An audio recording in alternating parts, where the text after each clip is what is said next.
these executive orders. All right, here's President Trump in the Roosevelt Room. Well, thank you very much, and it's an honor to be here today. We have first full day as president. We're back, and we had a great first term, but we're going to have an even better second term, and I think we're going to do things that people will be shocked at. We're starting off with tremendous investment coming into our country at levels that nobody's really ever seen before. They're very happy with the fact that I won the race and that they feel confident in their investments, and it's big money and high quality people. So my first day back from having a nice life, it's my honor to welcome three of the world's leading technology CEOs. And in the case of Larry Ellison, it's well beyond technology. He's sort of CEO of everything. He's an amazing man, an amazing business person. But to announce the largest AI infrastructure project by far in history, and it's all taking place right here in America.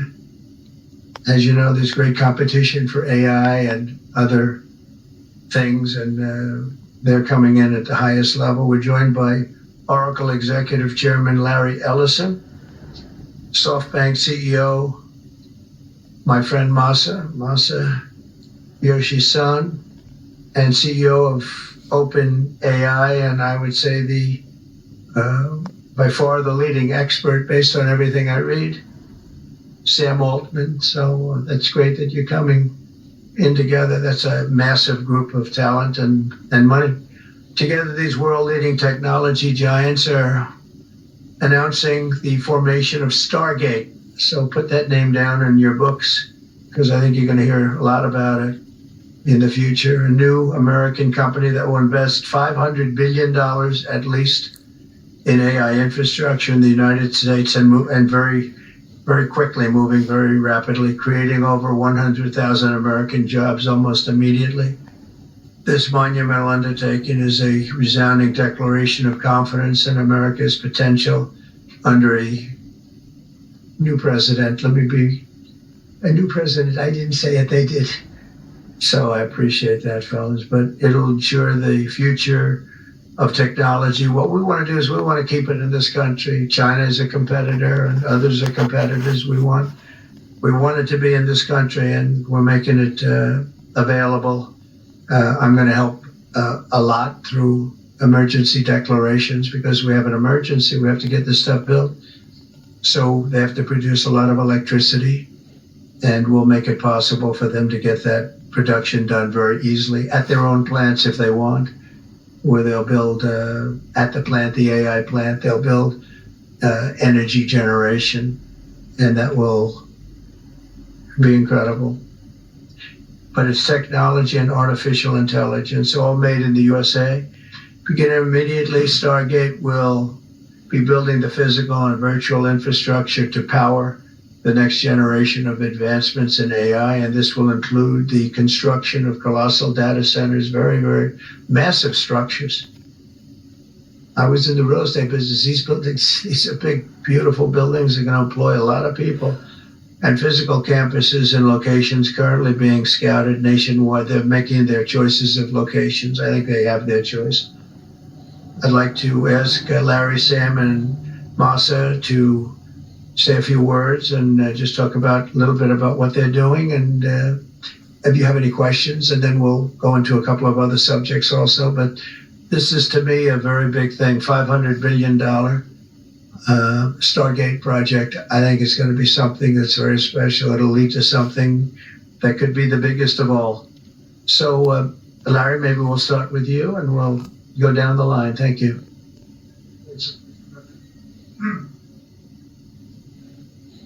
Thank you, Mr. President. We certainly couldn't do this without you. It would simply be impossible.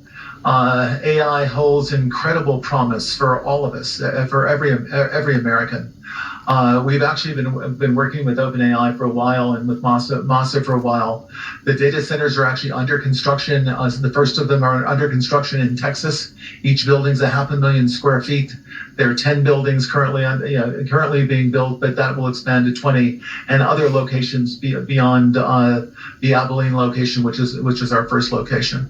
The kind of applications that we're building, to give you an idea, maybe the most charismatic and the one that I think touches us all is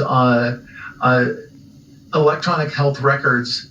Not just maintaining electronic health records, but by looking at electronic health records, understanding the condition of the doctors, better understanding the condition of their patients, and being able to provide healthcare plans that are much better than they otherwise would be.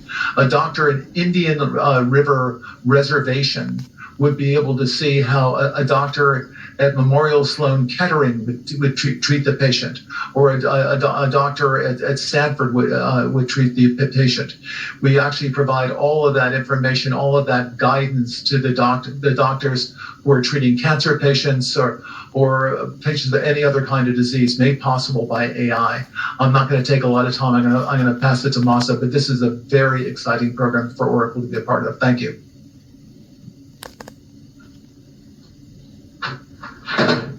Thank you, sir. Okay. That's good. That's great. I feel tall now. Thank you. Well, Mr. President, last month I came to celebrate your winning and promised that we would invest $100 billion.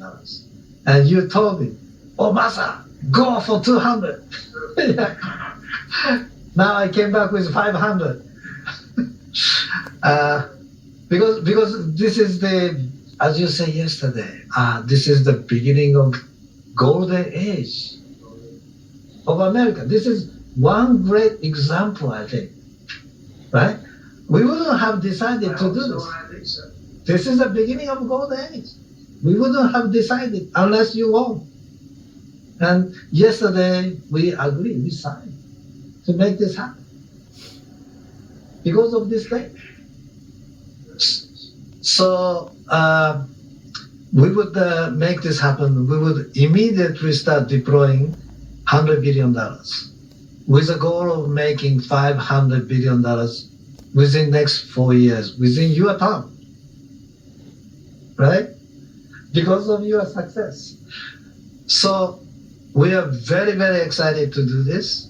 And our partner is, of course, SoftBank, OpenAI, Oracle, and additionally investing partner with MGX. On top of that, we have the technology partner, NVIDIA, and of course, Microsoft has been very, very supportive to SAM and continue to support all our success. This is not just for business. As Larry said, this will help people's life. This will help solving many, many issues, difficult things that otherwise we could not have solved with the power of AI. I think AGI is coming very, very soon. And then after that, that's not the goal. After that, artificial super intelligence will come to solve the issues that mankind would never ever have thought that we could solve. Well, this is the beginning of our golden age. Thank you very much. I don't have too much to add, but I did want to say I'm thrilled we get to do this in the United States of America. I think this will be the most important project of this era. And as Masa said, for AGI to get built here, to create hundreds of thousands of jobs, to create a new industry centered here. We wouldn't be able to do this without you, Mr. President. And I'm thrilled that we get to. I think it'll be an exciting project. I think we'll be able to do all of the wonderful things that these guys talked about. But the fact that we get to do this in the United States is, I think, wonderful. So thank you very much. You say one word. I hear so many positive things about what it's going to do for medical research and for solving things, cancer and all the different problems. How will AI help us with the fight against the various problems, diseases, etc.? these guys can maybe share more about some of the work they're doing there. I think they'll jointly be some of the leaders about driving progress here. But I believe that as this technology progresses, we will see diseases get cured at an unprecedented rate. We will be amazed at how quickly we're curing this cancer and that one and heart disease, and what this will do for the ability to deliver very high quality healthcare, the costs, but really to cure the diseases at a rapid rate, I think will be among the most important things this technology does. Very good. So we're currently working on. Can I step on this? Okay. All right. No. I'm not that tall. I'm not that tall. Thank you, Mr. President. One of the most exciting things we're working on, using the tools that Sam and Masa are providing, is a cancer vaccine. It's very interesting. It turns out, I'll be quick, all of our cancers, cancer tumors, little fragments of those tumors float around in your blood. So you can do early cancer detection. If you can do it using AI, you can do early cancer detection with a blood test. And using AI to look at the blood test, you can find the cancers that are actually seriously threatening the person. So we can, again, cancer diagnosis using AI has the promise of just being a simple blood test. Then beyond that, once we gene sequence that cancer tumor, you can then vaccinate the person, design a vaccine for every individual person to vaccinate them against that cancer.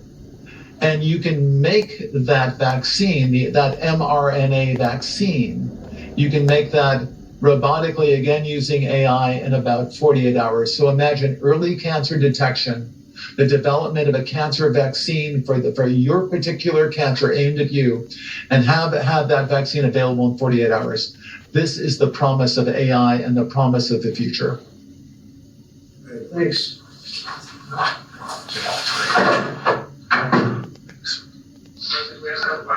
Yeah, just 1 second. We'll finish up. But these are highly respected guys. I was shocked with Larry because I don't even think Larry does this stuff. You did a very good job for a guy that doesn't do it much, right? But he's so respected, and the group, and it's really an honor. But for Larry to be here and do this is very unusual because he doesn't do this stuff. He doesn't need it. He does, and you don't need it, do you? Huh? You don't need it. But I think it's an honor to the country. It's a great honor that this group, these are the top people, that they're going to do it, and they're going to do it here, and we're going to make it as easy as it can be. A $500 million Stargate project comes in addition to a separate pledge between $100 and $200 billion from, as we know, from Masa that we talked about before. Also $20 billion from the MAC, which was great. And we have many others that are coming. Some I just announce it. It's easier, but with some, I know them and they're so highly respected, I'd rather do it this way. Many would like to do it this way, but we're letting the world know what's happening. This is money that normally would have gone to China or other countries, but in particular China. In total, before the end of my first full business day in Washington in the White House, we've already secured nearly $3 trillion of new investments in the United States, and probably that's going to be 6 or 7 by the end of the week. Tremendous amounts of money are coming in for many things other than even AI. AI seems to be very hot.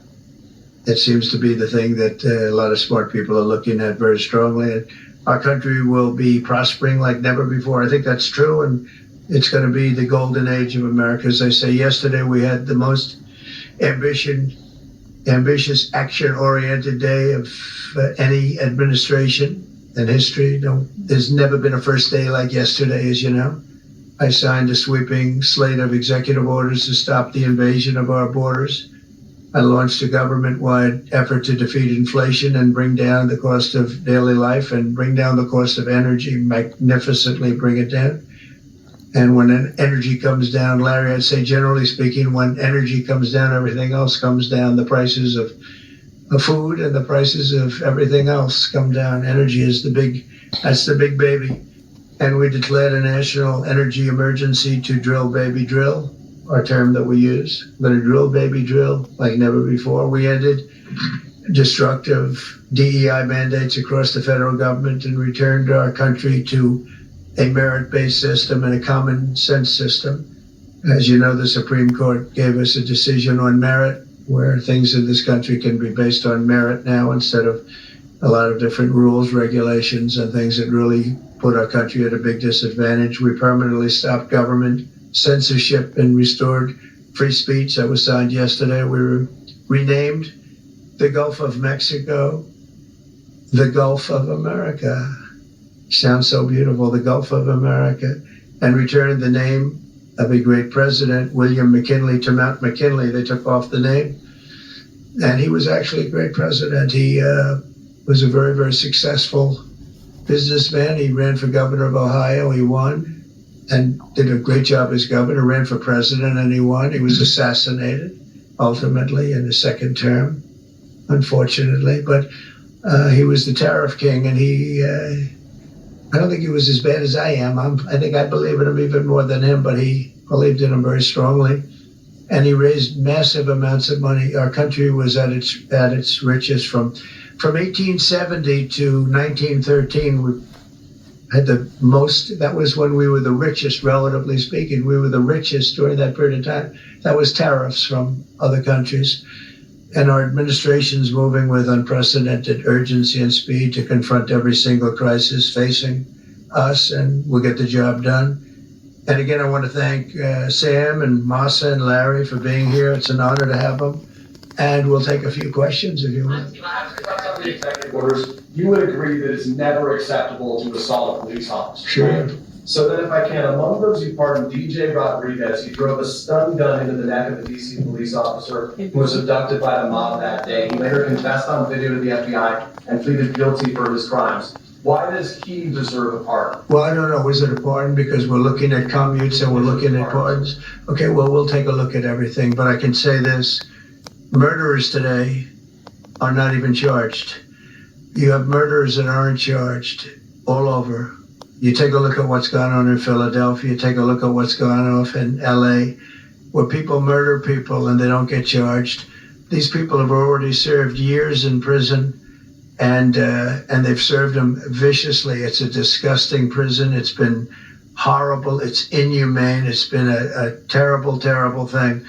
I also say this, you go to Portland, where they wrapped police officers, shot police officers, nothing happened to anybody. You go to Seattle, where they took over a big chunk of the city and people died. Portland, a lot of people died. Wait a minute. And you go also, take a look at Minneapolis, because I was there and I watched it. And if I didn't bring in the National Guard, that city wouldn't even exist today. People were killed and nobody went to jail. So these people have already served a long period of time, and I made a decision to give a pardon.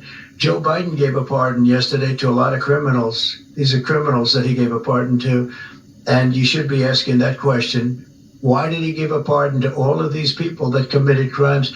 Why did he give a pardon to the J6 Unselect Committee when they burned and destroyed all documents which showed that they did what was wrong, not me. Wait a minute. Why did they give a pardon to all of his relatives, his brother who made millions of dollars, to all these different people? He gave pardons. That's the question you should be answering. All right, go ahead, Jeff. Can I just follow up about your meeting? Can I just follow up that really fast?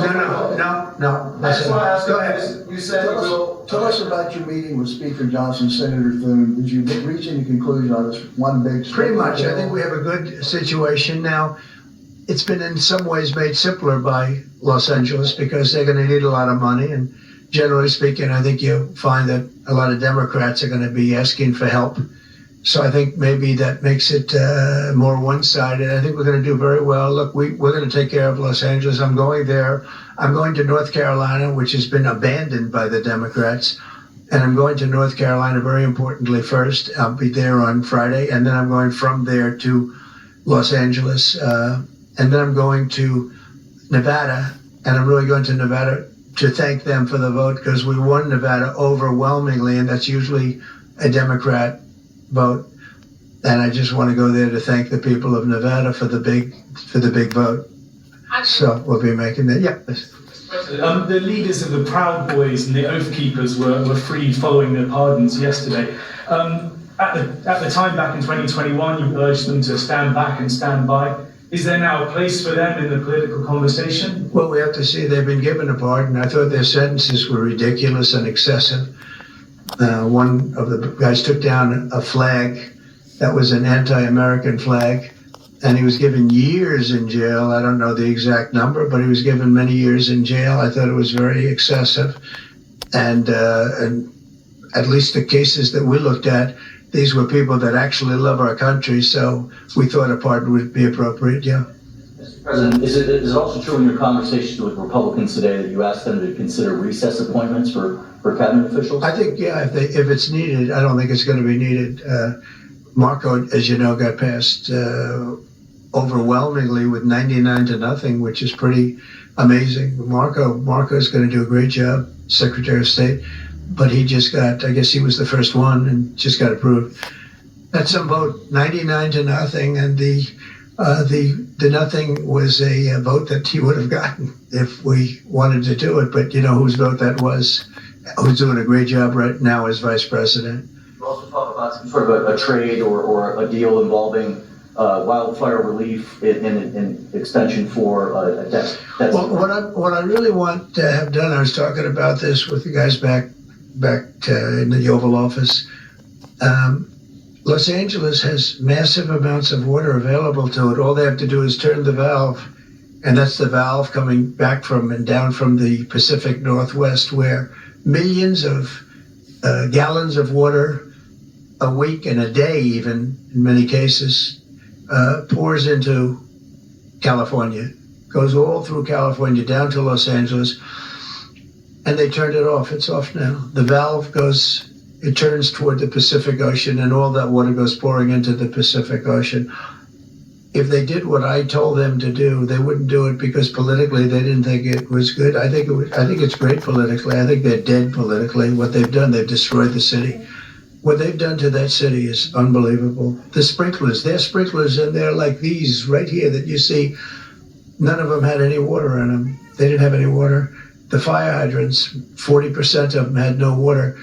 The brush was soaked, was just dry. Everything was dry. The sprinklers on the lawn weren't allowed to even be used. So, you know, everything was dry, and it was an inferno. They created an inferno. So we're demanding that they turn the valve back toward Los Angeles right now. It's not even believable that they haven't done it. Just so you know, they have a valve, and it's turns, like think of a sink, but multiply it times many thousands of times the size of it. It's massive. And you turn it back toward Los Angeles. Why aren't they doing it? They either have a death wish, they're stupid, or there's something else going on that we don't understand. But we want the water that they're throwing away to be used for California. And that includes the farmers of California. You know, when you drive up north, you see all of the land. I couldn't believe it. I was with Devin Nunes when he was a congressman and some other congressmen from the area, and we're driving up and we're on the highway, and I keep looking at these farms, and the land is bone dry, and then you'd see an acre, about an acre or 2 acres, with the most beautiful green plants growing in it, the most beautiful, it's a rich stuff. And you look at the soil and it's so rich. That soil is almost the equivalent to like Iowa soil. It's phenomenal. It's got no water. But the reason it has no water, I said, do you have a drought? No. I said, what do you mean you don't have a drought? Look at the thing, it's dry as a bone. The reason you have like an acre is because they say you can farm 1 acre, but no more, because they didn't want to waste water, but they throw the water into the Pacific Ocean. These people are crazy. So we're going to be issuing an executive order demanding that they immediately let that water come down through California. Farmers, even people living in Beverly Hills. Now those people have been a lot of them are wiped out. Believe it or not, you know, they were having restrictions, Larry, you know about this. they wanted to restrict you to 38 gallons of water a day. That sounds like a lot, but it's not.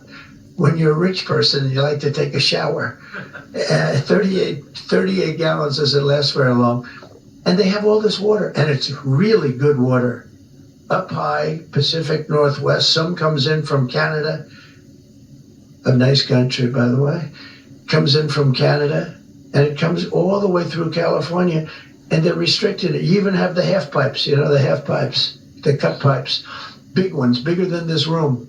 And they go all the way down, and they're bone dry, and they could be loaded up with water. No, but isn't it incredible that they don't do it?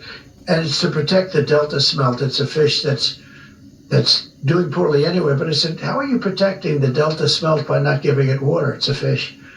It needs water.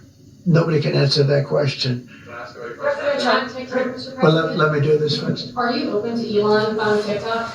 Say, Are you open to Elon buying TikTok? I would be if you wanted to buy it, And yeah. on your inauguration, I'd like Larry to buy it too. I have the right to make a deal. So the deal I'm thinking about, Larry, let's negotiate in front of the media. The deal I think is this, and I met with owners of TikTok, the big owners. It's worthless if it doesn't get a permit. It's not like, oh, you can take the US. The whole thing is worthless. With a permit, it's worth like $1 trillion. So what I'm thinking about saying to somebody is buy it and give half to the United States of America, half, and we'll give you the permit. And they'll have a great partner, the United States. And they'll have something that's actually more valuable because they have the ultimate partner, and the United States will make it very worthwhile for them in terms of the permits and everything else. But so think of it, you have an asset that has no value or has $1 trillion value. It all depends on whether or not the United States gives the permit. So what I'm saying is let the United States give the permit, and the United States should get half. Sounds reasonable. What do you think?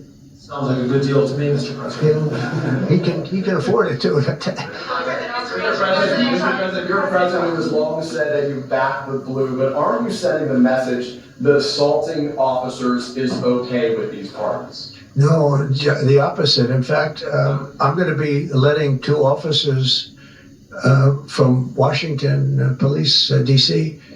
I believe they're from D.C., but I just approved it. They were arrested, put in jail for 5 years because they went after an illegal, and I guess something happened where something went wrong. And they arrested the 2 officers to put them in jail for going after a criminal. A rough criminal, by the way, and I'm actually releasing. No, I am the friend of police, more than any president that's ever been in this office. More than 400 of the people that you pardoned, though, assaulted officers. So I want to ask you about the Vice President, J.D. Vance. He said, this is a week ago, he said, if you committed violence on January 6th, obviously you should not be pardoned. Why is your Vice President wrong? Well, only for one reason. They've served years in jail. They should not have served, and they've served years in jail, and murderers don't even go to jail in this country. And we had 1,500, we have 16 under review. As you know, we commuted about 16 of them because it looks like they could have done things that were not acceptable for a full pardon. But these people have served years of jail, and their lives have been ruined. And in many cases, listen to me for a second, stop interrupting. They served years in jail, and if you look at the American public is tired of it. Take a look at the election. Just look at the numbers on the election. We won this election in a landslide because the American public is tired of people like you that are just one-sided, horrible people in terms of crime. You don't talk about all the people that have been killed and what happens to those murderers. Murderers get no time. You take a look at some of these DAs. They go after political opponents, but they don't go after people that shoot people in the street. They're caught. They know where they're living. They know everything. They don't even go up to pick them up anymore. They just let them live there. They know all about it. They have their pictures. They have the tape of the shooting, and they don't even go up and you're talking about this. No, we pardoned people that were treated unbelievably poorly. In the history of our country, there's never been anything take place like this. they're still looking for them, but they're not looking for the murderers, the people that are killing everybody. We are, though, and we're getting them out of the country. We just started that. We're getting them out of the country, and they're going to be gotten out of the country fast. They came in illegally from jails and from prisons. They killed many people. Some of them killed many people. About 50% of them killed more than one person. They were released into our country. That's what we're focused on, not the kind of nonsense you're talking about.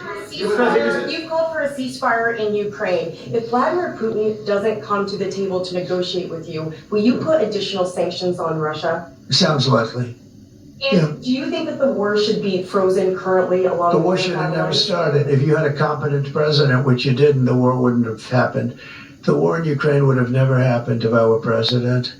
But that couldn't happen because the election was rigged. Yeah, go ahead. Mr. President, there's been some debate within your orbit over whether or not to keep or eliminate H-1B visas. What's your position on that? Do you want to keep H-1Bs or do you want to get Well, I like both sides of the argument, but I also like very competent people coming into our country, even if that involves them training and helping other people that may not have the qualifications they do.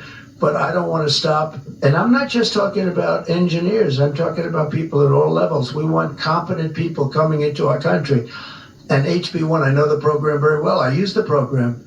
Maitre d's, wine, experts, even waiters, high quality waiters. You got to get the best people. Now, then you go into people like Larry, and he needs engineers, and Massa needs, and this gentleman needs engineers like nobody's ever needed engineers, right? So we have to have the quality people coming in. Now, by doing that, we're expanding businesses, and that takes care of everybody. So I'm sort of on both sides of the argument, but what I really do feel is that we have to let really competent people, great people come into our country, and we do that through the H-1 program. Mr. President, are you looking to impose tariffs on Canada and Mexico in an effort to force negotiations sooner on USMCA? No, it's really, and not on USMCA, it has nothing to do with that. They've allowed, both of them, Canada very much so. They've allowed millions and millions of people to come into our country that shouldn't be here. They could have stopped them, and they didn't. And they've killed 300,000 people last year, my opinion, have been destroyed by drugs, by fentanyl. The fentanyl coming through Canada is massive. The fentanyl coming through Mexico is massive. And people are getting killed, and families are being destroyed. I mean, the son gets killed, and the family is a basket case for the rest of their lives. I mean, I've seen mothers that thought they'd heal. They never heal. They say it gets worse with time. It gets worse with time. They lose their boy, they lose their baby, they lose their young daughter to fentanyl poisoning. And I had that talk with President Xi the other day, too, of China. I said, we don't want that crap in our country. We got to stop it. I would have stopped it. I had a deal with him where he was going to give the maximum penalty, which in China is the death penalty for drug dealing. And he was all set. He was going to give the maximum penalty to fentanyl dealers. If they send to the United States, they were going to get the death penalty. And of course, Biden didn't pick that up. I had that deal all done. It was all wrapped up. We were going to have it done. And then the election went, let's put it nicely, didn't go the proper way. I'm trying to be nice about it. It was rigged. And we had an incompetent president elected, and he never followed up on that deal. But he should have followed up, because if they got the death penalty, they wouldn't be sending fentanyl to Mexico, Canada, and other places. We're thinking about that too. We're talking about a tariff of 10% on China based on the fact that they're sending fentanyl to Mexico and Canada. How soon on those tariffs? Probably February 1st is the date we're looking at. For Mexico and China, we're talking about approximately 25%. Date on the Gaza ceasefire, and are you planning to travel to the Middle East soon? We're thinking about going to the Middle East, not yet. We have a thing called the hostages are coming back going on right now, and they are coming back. Some of them have been very damaged. You look at the young lady with her hand practically blown off. You know how that happened, right? Did you know how that happened? When you find out, you're not going to be too happy because it was terrible. But The hostages are starting to come back. If I weren't here, they wouldn't be back ever. They would have never come back. They would have all died. If this were done a year earlier, if Biden would have done this deal a year and a half, 2 years ago, or frankly, it should have never happened. October 7th should have never happened. Nobody should be dead. But through weakness, they allowed it to happen, and then it was a disaster from them. But you go back just 6 months ago, many of these young people were living. Young people don't die like that. They're just dying. And young people aren't dying at 22 and 23 years old. They don't die. But now they're dying, and you wonder why they're dying. They're being killed, and they have been killed. But they say 6 months ago, you would have had 11 more living hostages. Think of that. 6 months ago, but Biden couldn't get it done, and it was only the imposition that I put on as a deadline that got it done. But it's a very sad situation. It should have never happened. I'll tell you, 2 things should have never happened. 3 things. Inflation should have never happened. It would have never happened, except for what they did to energy and their crazy spending. And Ukraine would have never happened. Never. By the way, Russia never would have gone into Ukraine. I had a very strong understanding with Putin that it would have never, ever happened. He disrespected Biden. Very simple. He disrespects people. He's smart. He understands. He disrespected Biden. And also, the Middle East would have never happened because Iran was broke. They had no money. They had no money for Hamas. They had no money for Hezbollah. It would have never happened. October 7th would have never happened, but it did happen. So this is the cards I've been given, and we're getting the hostages back. That would have never happened under Biden. They would have never come back. They were just dying not that slowly. They were dying or being killed, but that was what was happening. Are you going to keep sending weapons to Ukraine, or are you going to turn off the tap soon? Well, we'll look into that. We're talking to Zelensky. We're going to be talking with President Putin very soon, and we'll see how it all happens. We're going to look at it very soon. One thing I do feel, the European Union should be paying a lot more than they're paying, because under Biden, I mean, we're in there for $200 billion more. Now, it affects them more than it affects us. We have an ocean in between, right? Little thing called an ocean. The European Union should equalize. We're in there for $200 billion more than the European Union. I mean, what are we, stupid? I guess the answer is yes, because they must think so. But the European Union takes advantage of us tremendously on trade, and they now take advantage of, and always have. If I didn't get involved years ago, my first term, one of the first things I noticed was that they're not paying enough. They're not paying, and a lot of those countries weren't even paying. The NATO countries, they weren't paying. Only 7 out of 28 were paying. We were one of them, and Poland was one, and they had a few of them that were paying, and some were paying very proudly. Usually, the closer to the borderline of Russia they were, the faster they paid, okay? The ones that were further away tended not to pay so fast. And one thing on that, I think they should lift their number not to 2%, but to 5%. NATO should be at 5%, not at 2%. 2% is ridiculous, yeah. Did you ask President Xi in your conversation about Ukraine? You asked him This one, when I give you a single film. I did, yeah. I said, you ought to get it settled, because he's not done very much on that. He's got a lot of power, like we have a lot of power. I said, you ought to get it settled. We did discuss it, yeah. Do you intend to continue selling products that benefit yourself personally while you're president? Okay. Well, I don't know if it benefited. I don't know where it is. I don't know much about it other than I launched it. I heard it was very successful. I haven't checked it. Where is it today? You made a lot of money, sir. How much? Several $billion, it seems like, in the last several days. Several billion? That's peanuts for these guys. So you're talking about the letter from President Biden. Can you give us some sense, broadly speaking? Yeah, he wrote me a nice letter. I mean, I did open it last night. And I didn't know. Peter said, did you get the letter? I said, wait a minute, let's see the letter. It's sort of a tradition. You put it in the drawer, especially of the beautiful Resolute desk, right? And I opened it, and there it was. It said to number 47. And it was a very nice letter. I mean, I could show it because I think it was a nice letter. Maybe I will. I think just basically, it was a little bit of an inspirational type letter, you know. Enjoy it. do a good job. Important, very important, how important the job is. But I think it was a nice letter. I think I should let people see it because it was a positive for him in writing it. I appreciated the letter.